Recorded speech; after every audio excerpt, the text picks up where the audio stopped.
March 6, 1944, 23,000 feet over Germany, a B-7 flying fortress named Hell's Fury flew deep in enemy airspace.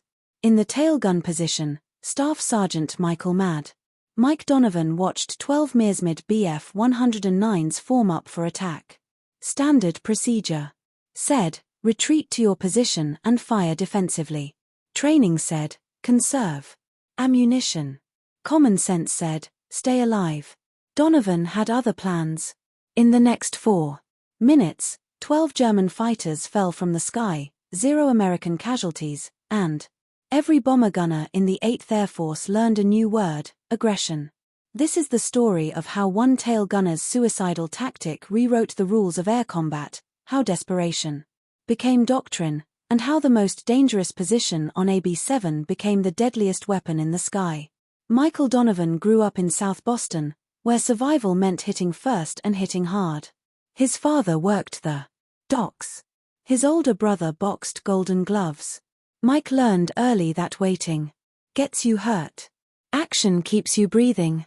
By 17, he'd been in 32 Street fights, 128, lost 4. He started too late. When Pearl Harbor happened, Donovan enlisted Army Air Forces. They wanted him for ground crew. He insisted on gunnery school. The instructor said he was too aggressive, too reckless, too willing to expose himself to return fire. Donovan's response became legend at gunnery school. Dead gunners don't shoot back. Live ones do. He graduated 3rd in his class, not because of accuracy, because of speed. Donovan could acquire targets faster than anyone they trained. His secret was simple. He didn't wait for fighters to enter his firing zone. He hunted them before they got there. March 1944, Donovan transferred to the 390th Bombardment Group, Framlingham, England. His B-7 Hell's Fury already had a reputation. 3 missions, 2 near-catastrophic encounters with German fighters. The previous tail gunner, Sergeant Eddie Morrison, survived but requested transfer. He told the crew chief, that position's cursed. Next man dies there. Donovan volunteered immediately. The pilot, Captain James Whitmore, interviewed him personally. You know the statistics? Whitmore asked. Tail gunner position has the highest casualty rate. 38% don't finish their tour. Then I've got 62% odds, Donovan replied. I'll take them. Why? Because I don't wait for them to shoot me. I shoot first. Whitmore studied him, then nodded. You're insane. You'll fit right in. Donovan's first mission. March 2, 1944. Target, ball bearing factory at Schweinfurt. He shot down 1 Bf 109, damaged 2 more. But what caught attention wasn't his kills. It was his method. Standard tail gunner tactics involved defensive fire.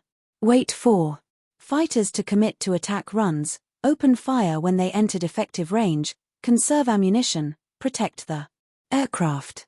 Donovan did the opposite. He fired bursts at fighters still forming up, forced them to break formation early, wasted ammunition on targets at extreme range. His logic was simple. 1. Burst at 800 yards costs 20 rounds.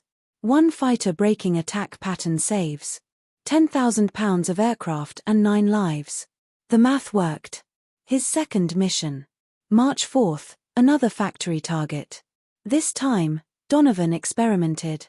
When Bf 109s began their attack run from 6 o'clock high, he didn't track the lead fighter. He targeted the second one, the wingman. The one not expecting return fire yet. The one flying predictable patterns to maintain formation. The wingman exploded. The lead fighter suddenly alone broke off immediately. The entire attack disintegrated. Donovan's crew chief, Sergeant Frank Murphy, counted the ammunition expenditure after landing. You fired 1,600 rounds, Murphy said. Standard load is 2,000. You used 80% of your ammo on one mission. And we didn't get hit, Donovan replied. I'll take that trade every day. But Donovan wasn't satisfied. He'd prevented attacks. He'd disrupted formations, but he hadn't maximized his effectiveness.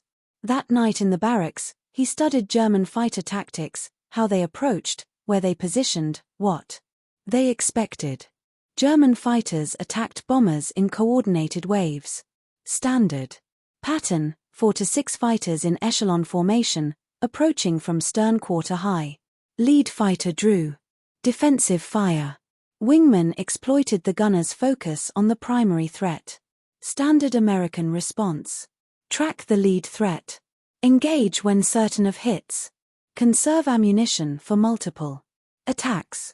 Donovan saw the flaw. American gunners reacted. Germans dictated. The initiative belonged to the attacker.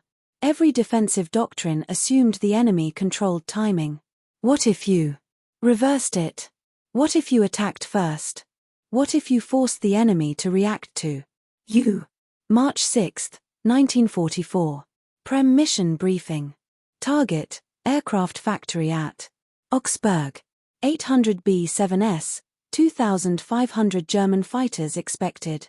Intelligence predicted heavy losses. Whitmore gathered his crew. This one's going to be rough. Stay sharp. Stay alive. Donovan raised his hand. Permission to try something different, sir. Like what?